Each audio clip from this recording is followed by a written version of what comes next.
Hi everyone. तो आज हम लोग लॉगरिथम स्टार्ट करने वाले हैं। 10th बेसिक का पार्ट ये। सो ये मतलब लॉगरिथम ऐसा है कि मॉडुलस लॉगरिथम कुछ ऐसे टॉपिक है जो 11th की मैथ्स में कहीं ना कहीं आपको मदद करेंगे, हेल्प करेंगे। तो हम लोग इनको स्टार्टिंग में ही देखते चल रहे हैं जितना पढ़ सकते हैं, ठीक है, ताकि बीच में ऐसा ना हो कि अपन क्वेश्चन सॉल्व कर रहे हैं और आपको इसकी प्रॉपर्टीज या उनका इस्तेमाल करना नहीं आ रहा, ठीक है ना। ओके, सो उस चैप्टर को स्टार्ट करते हैं। अब देखो, स्टार्ट करने से पहले कुछ फंडामेंटल्स अपन डिस्कस कर लेते हैं, तो उससे मतलब ये क्लियर हो जाएगा कि चैप्टर पढ़ क्यों है, ठीक है ना, या इस चैप्टर को बनाने की जरूरत ही क्या थी, लॉगरिथम की जरूरत ही क्या थी, ठीक है। तो देखते हैं, जैसे ऐसा कुछ लिखा है, 2 की पावर मेरे को ऐसी क्या चाहिए जिससे कि मेरे को 8 मिले, है ना। देखो, मैं अब जो आने वाले जो कुछ चीजें हैं, एग्जांपल्स हैं, उसमें क्या पूछूंगा, ये एक बेस है। 2 क्या है, एक बेस। मैं आपको बेस दूंगा, मैं आपको नंबर दूंगा, आंसर में आने वाला दैट इज नंबर या आंसर, और ये है पावर एक्सपोनेंट। ये एक्सपोनेंट आपको बताना होगा या गैस करना होगा। तो 2 की ऐसी क्या पावर रखें जिससे 8 मिले, तो आंसर क्या आएगा, 3। कितना आएगा, 3। वैसे ही 2 की ऐसी क्या पावर रखूं कि मेरे को 64 मिल जाए, सो दैट इज 6, ठीक है। मतलब अभी तक तो मैं बता पा रहा हूं। अब देखो, 2 की ऐसी क्या पावर रखूं जिससे कि 10 मिल जाए। देखो, अब नहीं बता पाऊंगा। अब प्रॉब्लम ये है कि 864 वाले केस में ये नंबर ऐसे थे जिसपे बेस की एग्जैक्ट पावर आ रही थी। अभी बेस पे एग्जैक्ट पावर नहीं है, तो ये चीज मिसिंग है, that is X. Now to find X, अभी एक्स नहीं पता। एक्स को पता करने के लिए मैंने इसका रिप्रेजेंटेशन चेंज किया, है ना। और उस रिप्रेजेंटेशन को लिखने का तरीका होता है लॉगरिथम, ठीक है। फिलहाल मैं जिस तरीके से लिख रहा हूं, ये वाला तरीका, इसको बोलते हैं एक्सपोनेंट फॉर्म। इसको क्या बोलते हैं, एक्सपोनेंट फॉर्म। तो ये लिख लेते हैं, दैट इज एक्सपोनेंट फॉर्म। ये एक्सपोनेंट फॉर्म है जिसमें ये जो 2 लिखा है, ये 2 लिखा है, इसको बोलते हैं बेस। इक्वल टू में जो ये 10 लिखा है, इसको बोलते हैं नंबर। और ये जो x है, ये x, इसको बोलते हैं पावर। पावर या फिर एक्सपोनेंट, आप जो भी बोलना चाहो, ठीक है। तो जब लॉगरिथम में सेम चीज लिखने को जाएंगे अपन, है ना, तो इसको क्या बोलेंगे, पहले इसको थोड़ा पार्टिंग कर लेते हैं। हाँ, अब देखिए, इसको जब मैं लॉगरिथम में लिखने जाऊंगा तो ये ऐसा लिखाता है लॉग, फिर यहाँ पे लिखाता है नंबर। क्या लिखाता है, नंबर। यहाँ पे ये जो होता है, यहाँ पे लिखाता है बेस, बेस।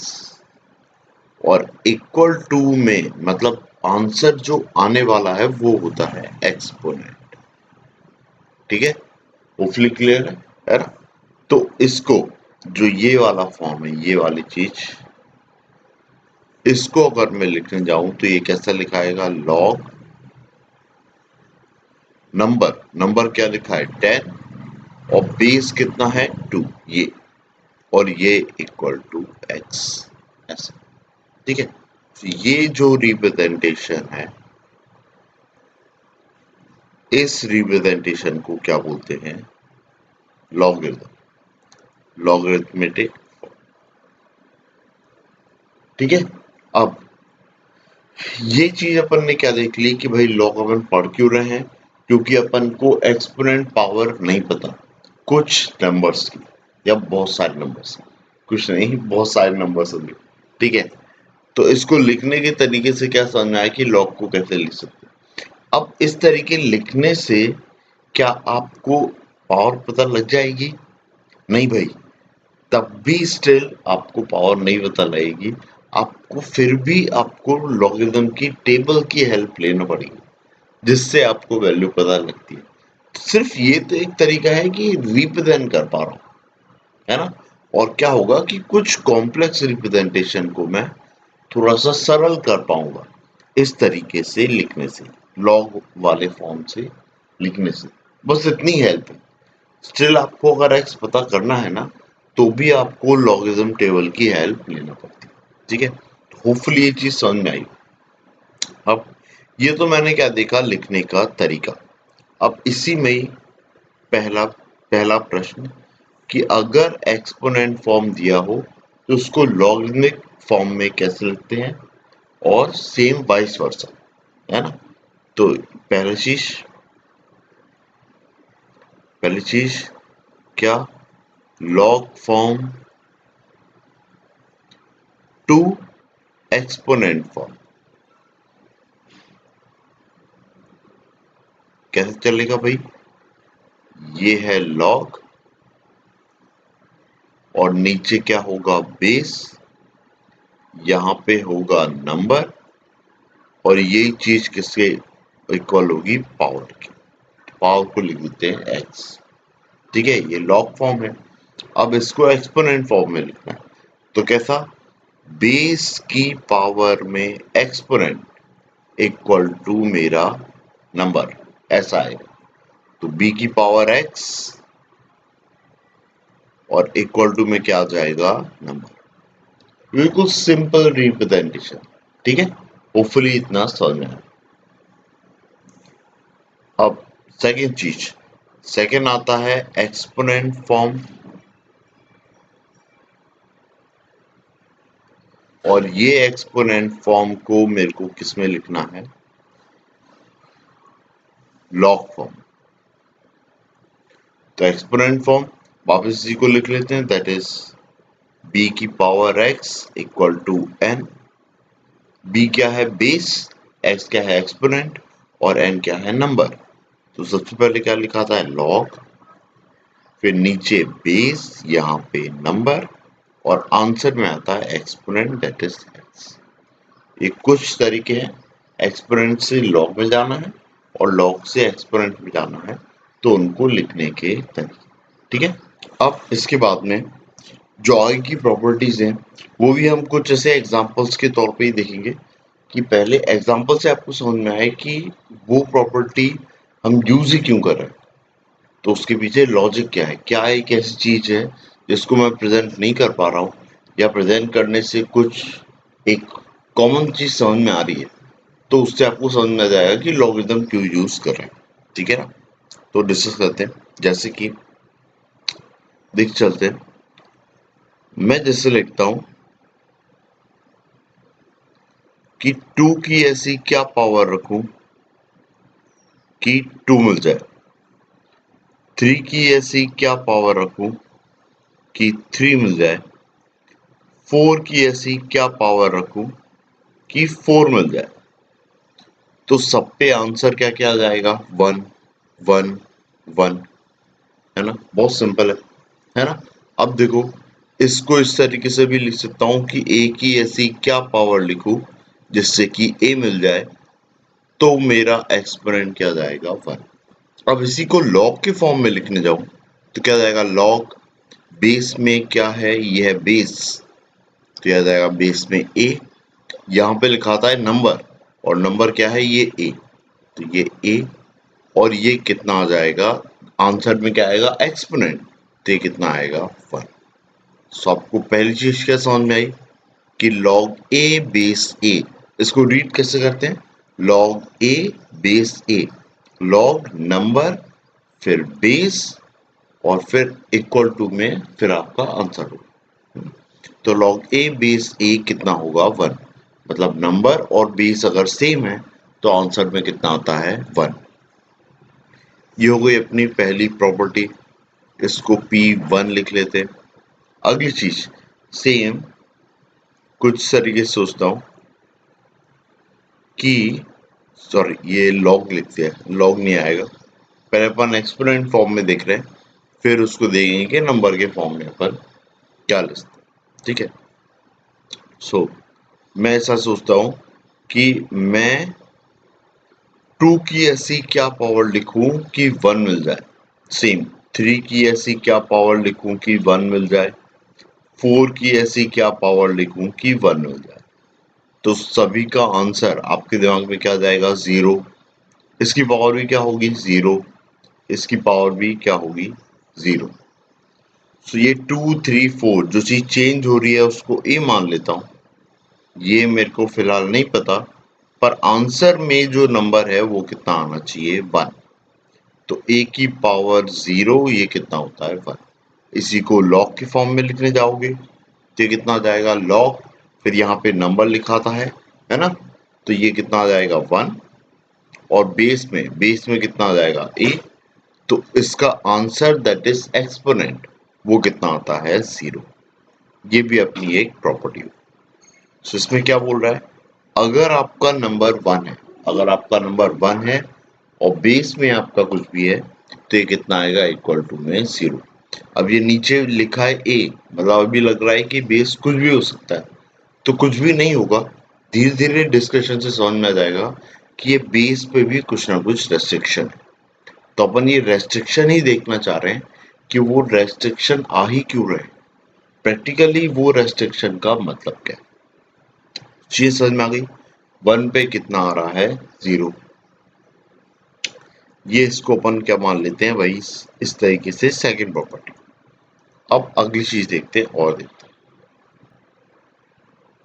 अब ऐसा लिखा हुआ है कि मैंने लिखा है कि 1 की ऐसी क्या पावर लिखूं, 1 की ऐसी क्या पावर लिखूं कि 2 आ जाए, या 1 की ऐसी क्या पावर लिखूं कि 3 आ जाए, है ना, या 1 की ऐसी क्या पावर लिखूं कि 4 आ जाए।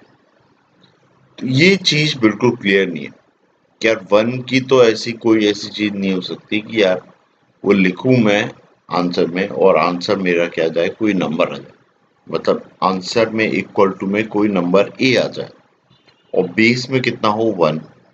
तो मेरा जो एक्सपोनेंट है वो डिफाइन नहीं हो रहा, क्वेश्चन मार्क बन रहा है। तो भाई ऐसे अपन लिख लेते हैं कि लॉग है, नंबर में तो कोई नंबर लिखा हुआ है, लेकिन बेस में अगर 1 है तो आंसर आने में दिक्कत लगती है। तो ये चीज को मैं क्या लिख सकता हूँ? Not define. तो इससे एक चीज क्या समझ में आ गई कि मेरा जो ये बेस है, ये बेस क्या नहीं हो सकता है? बेस नहीं हो सकता है 1। बेस क्या नहीं हो सकता है? 1। ठीक है, ऐसे ही मैं 0 के लिए भी टेस्ट करूंगा तो 0 भी नहीं होगा, तो आपका बेस 0 भी नहीं हो सकता है। तो क्या दो चीजें क्लियर हो गई? बेस मेरा 1 नहीं हो सकता, बेस मेरा 0 नहीं हो सकता। ऐसे ही एक और चीज होती है कि ये जो नंबर होता है, ये नंबर मेरा नेगेटिव नहीं हो सकता, है ना। कहने का मतलब अगर मैं ऐसा कुछ ट्रीट करूं कि मैं यहाँ पे कोई नंबर लूं, है ना, लेट्स से बी, है ना, और फिर उसकी कोई पावर चेंज करते जाऊं जिससे कि मेरा आंसर क्या आ जाए? एक नेगेटिव। ठीक है, सो ये कुछ कुछ डिस्क्रीट नंबर्स के लिए एप्लीकेबल है, पर जब कंटिन्यूअस फॉर्म में देखूंगा तो ये एप्लीकेबल नहीं होगा। ठीक है, सो इसीलिए जब इस फॉर्म को देखता हूं तो इससे क्या समझ में आता है कि मेरा जो नंबर है वो क्या नहीं हो सकता? नेगेटिव नहीं हो सकता। ठीक है, होपफुली ये चीज समझ में आए। तो अभी तक अपन ने क्या क्या कंक्लूड किया है वो देख लेते हैं कि मेरे पास में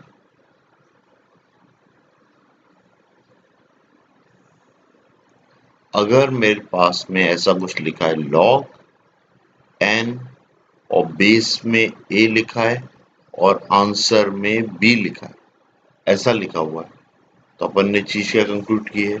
जो एन नंबर है वो क्या होना चाहिए, 0 से बड़ा होना चाहिए, 0 नहीं हो सकता। दूसरी चीज ए के बारे में, जो बेस है, बेस भी मेरा नेगेटिव नहीं होगा। अगर बेस नेगेटिव होगा तो आपके आंसर क्या होंगे, पावर्स में चेंज ला रहे होंगे। कुछ पावर्स के लिए आंसर आपका पॉजिटिव आ रहा होगा, कुछ पावर्स के लिए आपका आंसर नेगेटिव आ रहा होगा। तो बेस भी आपका क्या होना चाहिए, 0 से बड़ा होना चाहिए। अगली चीज आपका बेस, बेस क्या क्या नहीं होना चाहिए, तो बेस 0 नहीं होना चाहिए और 1 नहीं होना चाहिए। ठीक है, तो ये तीन चीज अभी फिलहाल समझ में आई है। तो ये चीज आपको लॉग में ध्यान रखनी। ठीक है, अब इसके बाद में अपन लॉग की थोड़ी बहुत प्रॉपर्टी डिस्कस कर लेते हैं। फिलहाल इतना समझ में आया। अब प्रॉपर्टीज में क्या बोल रहा है, पहले लिख लेते हैं प्रॉपर्टीज।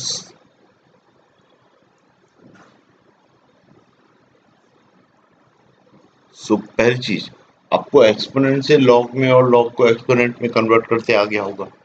लॉग के अंदर जो नंबर्स रखे हुए थे वो आपको समझ में आ गए होंगे कि उनकी जो रेस्ट्रिक्शन है, लिमिट है, वो क्या क्या होना चाहिए। अब अपन जब प्रॉपर्टीज में देखेंगे तो उसमें ऐसा होता है कि लॉग बी बेस ए, अगर ऐसा कुछ लिखा है तो सेम चीज को मैं लिख सकता हूं log B divide by log A, ऐसा मैं लिख सकता हूं। ठीक है, मतलब जो बेस वाली चीज है उसको डिवीजन में ला सकता हूं।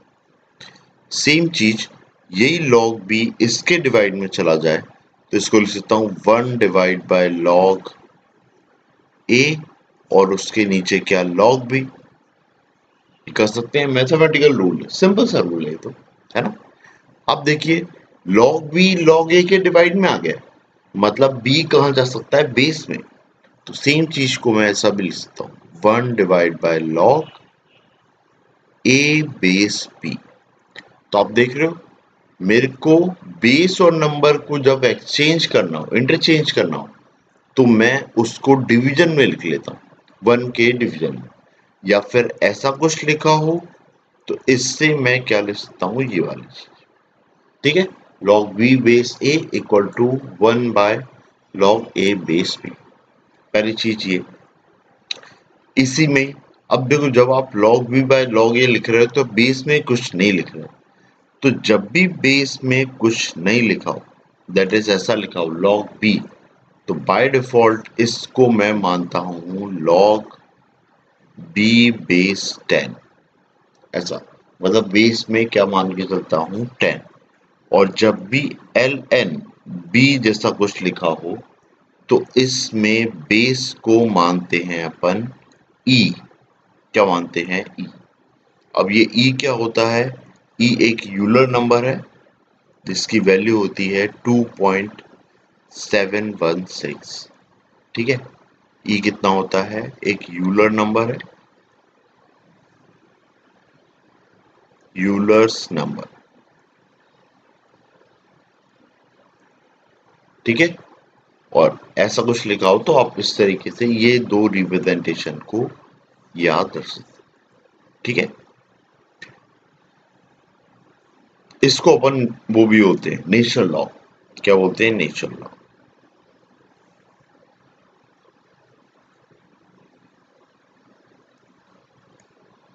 है ना, ये कुछ फंडामेंटल है। अब इसके बाद में नेक्स्ट चीज, ये तो कोई पहली प्रॉपर्टी।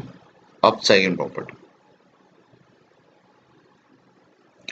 अगर मेरे पास में ऐसा कुछ लिखा है, लॉग बेस में ए लिखा है, बी लिखा है, और बी की लेट से पावर है कुछ एन, ऐसा। तो ये जो पावर है, ये पावर उठ के यहाँ पे आ जाता। तो ये क्या हो जाएगा, इसको लिख सकता हूं n into log B base A. ठीक है, ये ध्यान रखना। अब इसमें ध्यान रखने वाली चीज ये है कि ये जो एन है वो बी पे पावर है, लॉग बी पे नहीं है, ये ध्यान रखना।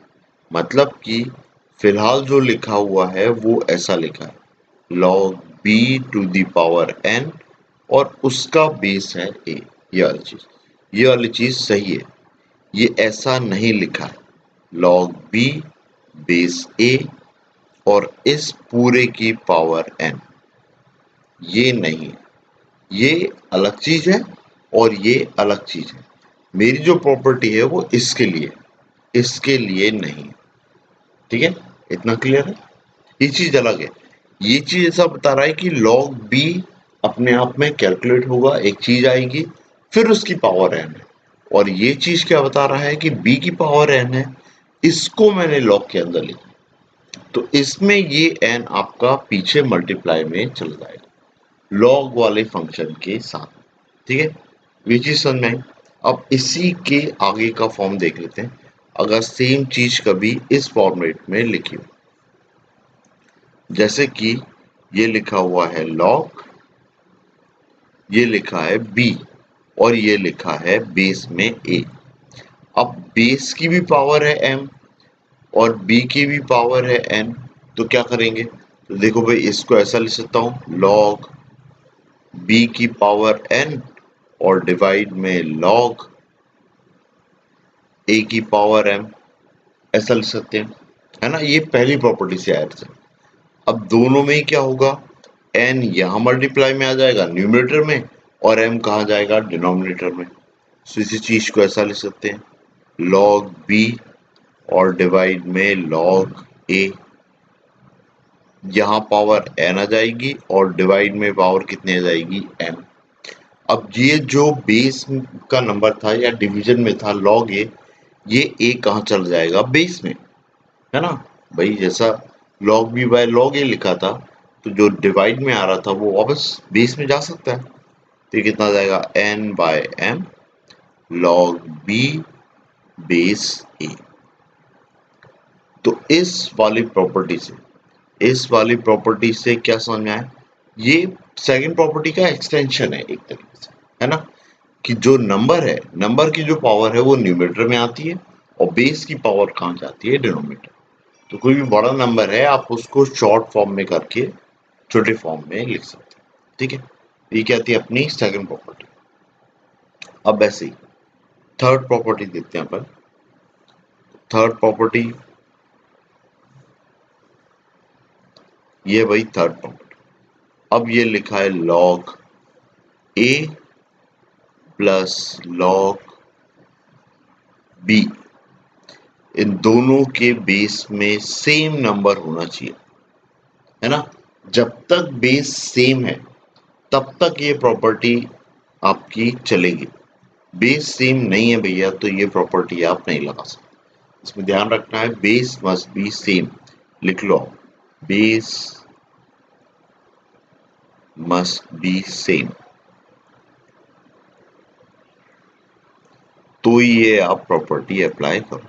Otherwise you need to figure out something else, है ना।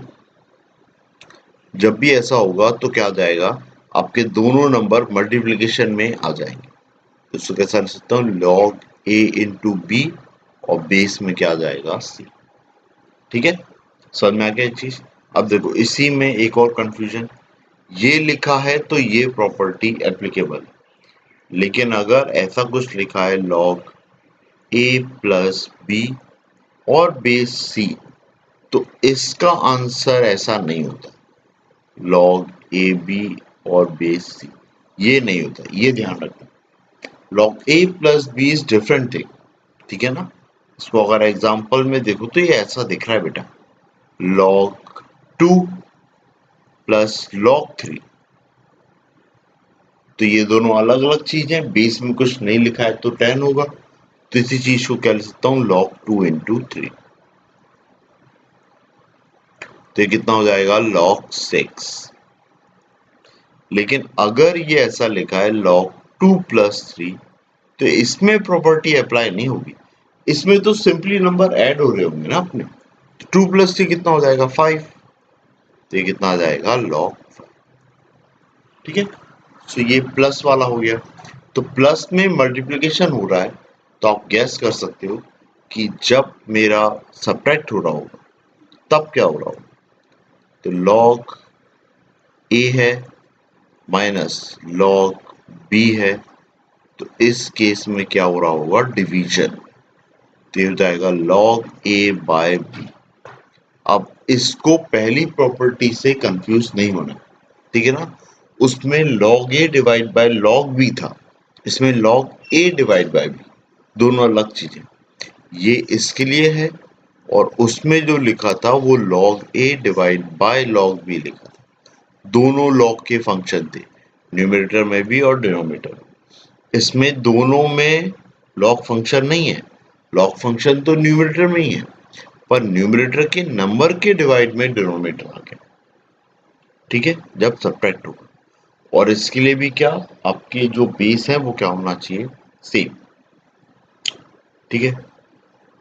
अब इसके बाद में एक और प्रॉपर्टी होती है, जैसे कि ये लिखा है log और ये चीज मेरे किसी चीज के पावर में, जैसे a, तो a की पावर में log और फिर लिखा है b, ठीक है।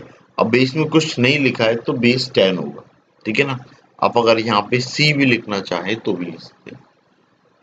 ये ऐसा लिखा हुआ है, तो जब आप इसको और भी कैसे लिख सकते हो, तो b और a की पोजीशन इंटरचेंज कर सकते हो। तो b और a की पोजीशन इंटरचेंज करोगे तो ये b आ जाएगा, ऊपर लिखा है log और यहाँ पे a और बेस वही का वही, दैट इज c। तो a और b की पोजीशन इंटरचेंज कर सकते हो, ठीक है। इसी में अगली चीज, अगर ये a लिखा है और log यहाँ पे कोई भी चीज b लिखी है ना, या फिर यहाँ पे भी क्या लिखा हुआ है, a लिखा है और यहाँ पे क्या लिखा है b, तो आप यहाँ पे देख रहे हो ये एक्सपोनेंशियल का बेस है और ये लॉगरिथमिक का बेस है। अगर ये दोनों बेस सेम है, अगर ये दोनों बेस सेम है तो आपका आंसर आ जाता है, दैट इज नंबर। तो अगर बेस सेम होंगे तो ये पूरा रिड्यूस होके क्या आ जाएगा, b, ठीक है। ये दोनों प्रॉपर्टी बहुत इंपॉर्टेंट है, इन प्रॉपर्टीज पे अच्छे क्वेश्चन बन सकते हैं क्योंकि इनको लिखना थोड़ा सा कंफ्यूजिंग होता है, कॉम्प्लेक्स होता है, रिप्रेजेंटेशन अलग होता है जैसे ही, तो जनरली बच्चे हैंडल नहीं कर पाते एकदम से, है ना। फिर धीरे धीरे आपको आदत हो जाएगी तो आप लोग फटाफट टैकल करने लग जाओगे और बिल्कुल पीस ऑफ केक होगा, ठीक है। सो ये इंपॉर्टेंट चीजें, ये आपको याद रखना है। एक बार फ्लो बन गया तो फिर लॉगरिथम में ऐसी कोई दिक्कत नहीं आने वाली, ठीक है। सो फिर उसके बाद जस्ट वो ये होगा कि कैलकुलेशन फंस रहा है बस, आपको प्रॉपर्टी अप्लाई करते आ रही है, उसके बाद तो बस इतना है कि आपसे कैलकुलेशन करते बनना चाहिए, ठीक है। अब इसके बाद कुछ कुछ प्रॉपर्टी है पर वो स्पेशल है और वो प्रॉपर्टीज जब अपन क्वेश्चन करेंगे तो उसके साथ में अपन अप्लाई करते हैं, ठीक है। यहाँ तक का ये तो था कि अपना बेसिक थ्योरी क्या है, फंडामेंटल थ्योरी क्या है। इसके बाद अपन प्रॉब्लम डिस्कस करते हैं, छोटे छोटे एग्जाम्पल से कॉम्प्लेक्सिटी बढ़ाते चलेंगे, ठीक है, ओके।